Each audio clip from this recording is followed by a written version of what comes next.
Good morning mga bay. Ngayon ay susubok na tayo mag-top dito sa ating isang durian na puyat variety.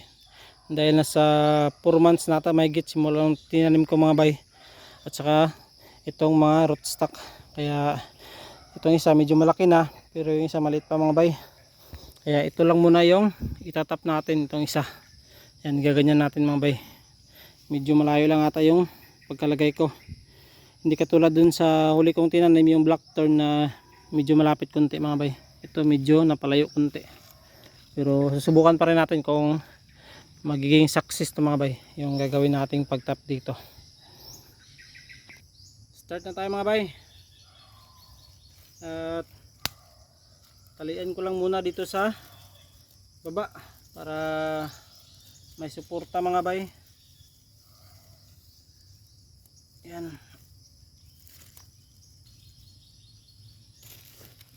Yan. Ayos yan mga bay. Tanggalin natin to.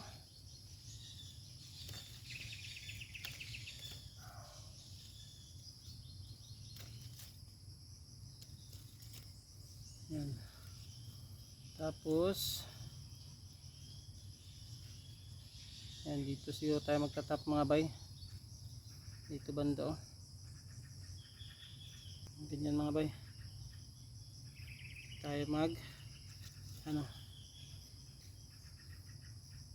ganyan natin dito mga bay. Balitan natin.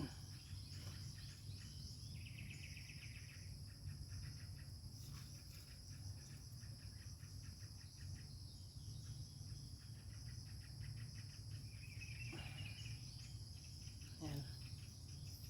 Sorry yan.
Marami na siguro yun mga bay.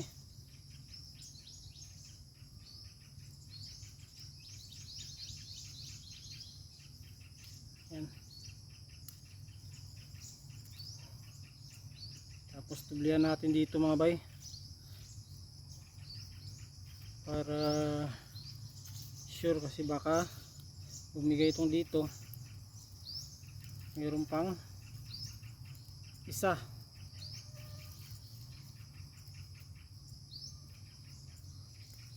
Higpitan natin ito sa baba kasi lumuwag.